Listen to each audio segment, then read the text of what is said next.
पत्थर बेचकर अगर आप पैसा कमाना चाहते हैं तो इंडिया जैसे डेवलपिंग कंट्री में इसका बहुत बड़ा स्कोप है। Indian railway, construction sites, real estate, road transport जैसे ऐसे कई बड़े सेक्टर्स हैं जहां पर क्रश्ड स्टोन्स की सप्लाई होती है और स्टोन क्रशिंग प्लांट लगाकर आप भी ये बिजनेस शुरू कर सकते हैं। तो बेसिकली जो रेल की पटरियों पर बिछे बड़े साइज के पत्थर, सड़क बनाने के लिए इस्तेमाल होने वाले मीडियम साइज के पत्थर और कंस्ट्रक्शन साइट पर बिल्डिंग मटेरियल्स में यूज होने वाले पत्थर के छोटे छोटे टुकड़े, ये सभी स्टोन क्रशिंग प्लांट्स में तोड़े जाते हैं और फिर इन्हें मार्केट में ठेकेदारों को, रियल एस्टेट बिजनेस करने वालों को और सेंट्रल या स्टेट गवर्नमेंट अथॉरिटीज को जरूरत के हिसाब से सप्लाई किया जाता है। तो चलिए जानते हैं इस बिजनेस को और भी करीब से।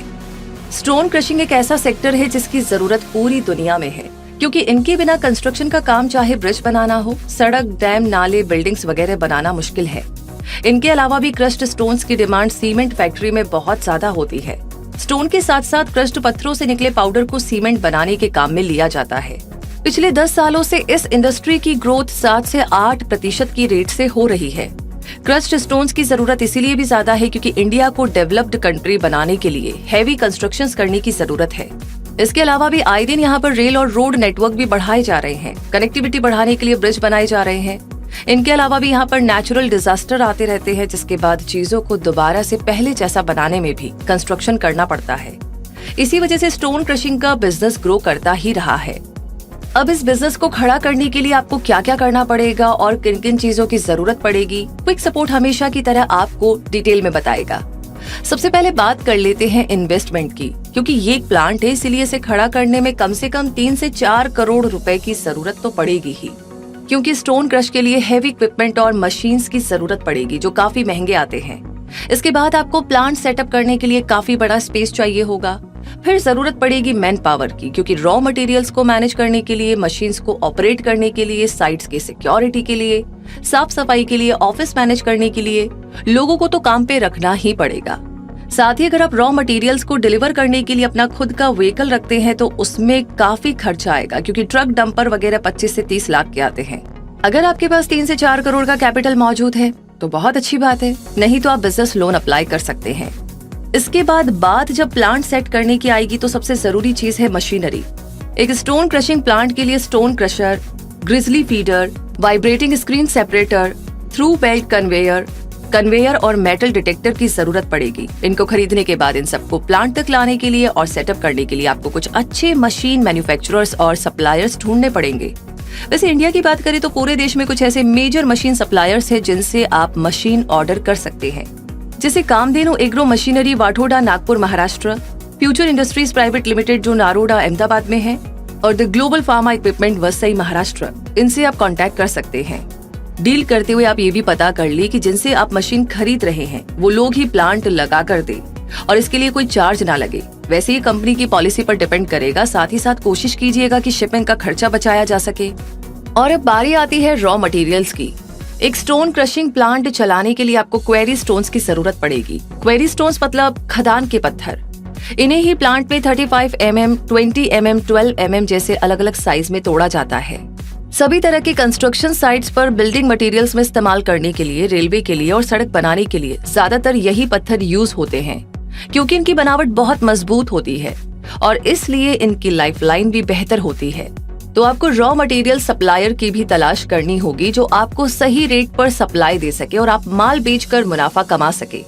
वैसे इंडिया के लगभग सभी राज्यों में आपको खदान के पत्थर सप्लाई करने वाले मिल जाएंगे। इसके अलावा जिनसे आप प्लांट के लिए मशीन ले रहे हैं वो भी आपको रॉ मटेरियल सप्लायर के बारे में बता सकते हैं। अब जरा ये भी समझ लेते हैं कि स्टोन क्रशिंग प्लांट काम कैसे करता है। तो सबसे पहले रॉ मटेरियल्स को प्लांट में लाया जाता है और पत्थरों को स्टोन क्रशिंग मशीन में डाला जाता है, जो बड़े बड़े पत्थरों को छोटे छोटे टुकड़ों में तोड़ देता है। इसके बाद इन्हें सेकेंडरी क्रशिंग मशीन में डाला जाता है ताकि साइज और भी छोटे हो जाएं। इसके बाद पत्थरों की सफाई करके इन्हें वाइब्रेटिंग स्क्रीन सेपरेटर से गुजारा जाता है ताकि मिट्टी, बहुत ज्यादा छोटे टुकड़े और गंदगी साफ हो जाए। प्लांट में मेटल डिटेक्टर मशीन्स का काम होता है रॉ मटेरियल्स के साथ आए मेटल के टुकड़ों को मशीन में जाने से रोकना, क्योंकि ऐसा होने पर मशीन को नुकसान हो सकता है।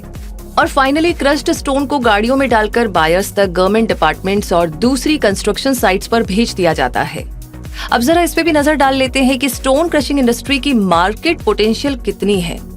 तो बात ऐसी है कि इंडिया में तो ये इंडस्ट्री जो मटेरियल सप्लाई करती है उसको रोड्स, हाईवेज, ब्रिजेस, बिल्डिंग्स और कैनाल्स बनाने में ज्यादा यूज किया जाता है। अंदाजा लगाया गया है कि भारत में लगभग 12,000 स्टोन क्रशर यूनिट्स मौजूद हैं। साथ ही इस इंडस्ट्री ने लगभग 5 लाख लोगों को रोजगार दिया है, जो माइनिंग, क्रशिंग, प्लांट, ट्रांसपोर्टेशन जैसे कामों से जुड़े हुए हैं। इंडिया में ये इंडस्ट्री साल के 5,000 करोड़ का कारोबार करती है, तो आप ये समझ लीजिए कि यहाँ से मुनाफा निकलना कोई बड़ी बात नहीं है। अगर क्रश्ड स्टोन्स को आप बेचने जाएंगे तो 675 रुपए से लेकर के 850 रुपए टन का भाव आपको मिल सकता है। तो इस बिजनेस में 20 से 25% का मार्जिन तो आराम से कमाया जा सकता है। अब अगर आप सोच रहे हैं कि क्या इनका एक्सपोर्ट इंपोर्ट भी होता है, तो इसका जवाब है हाँ। आप क्रश्ड स्टोन्स को इंडिया से बाहर भी एक्सपोर्ट कर सकते हैं, जैसे कि बांग्लादेश की भौगोलिक बनावट ऐसी हुई है जहां पर पहाड़ बहुत कम है, इसलिए वहां पर खदान के पत्थर, चट्टान और दूसरे पत्थर बहुत ही कम मिलते हैं, जिन्हें कंस्ट्रक्शन साइट्स, रोड बनाने में, सीमेंट फैक्ट्री में या रेलवे नेटवर्क में यूज किया जा सके। इसलिए पश्चिम बंगाल से भारी मात्रा में ऐसे पत्थर, बोल्डर और क्रश्ड स्टोन्स को बाय रोड एक्सपोर्ट किया जाता है। जहां तक बात इस बिजनेस को करने के लिए जरूरी लाइसेंस की, तो आजकल हर तरह का बिजनेस करने के लिए जीएसटी रजिस्ट्रेशन सबसे कॉमन हो गया है। उसके बाद आपको लोकल अथॉरिटी, ग्राम पंचायत या नगर निगम से एनओसी लेनी पड़ेगी और पोल्यूशन कंट्रोल बोर्ड से भी प्लांट सेटअप करने के लिए एनओसी की जरूरत होगी। इसके अलावा भी ministry of labour and employment से भी आपको परमिशन की जरूरत पड़ सकती है, क्योंकि आपके कंस्ट्रक्शन साइट्स पर लोग काम करेंगे तो उनकी सेफ्टी की जिम्मेदारी भी तो आप ही की होगी, है ना। साथ ही प्लांट होने के चलते आपको फायर डिपार्टमेंट से भी एनओसी ले लेनी चाहिए। फैक्ट्री में जब काम शुरू होगा तो पर्यावरण को भी नुकसान पहुंचेगा, मतलब केमिकल्स, धूल, मिट्टी निकलेगी। इसके लिए भी आपको फॉरेस्ट डिपार्टमेंट से जरूरी डॉक्यूमेंट्स बनवाने पड़ सकते हैं। सबसे बेहतर होगा कि आप अपना खुद का प्लांट शुरू करने से पहले अपने ही राज्य में वेल एस्टेब्लिश्ड किसी भी प्लांट में चले जाएं और वहां से जरूरी जानकारी लेकर आएं।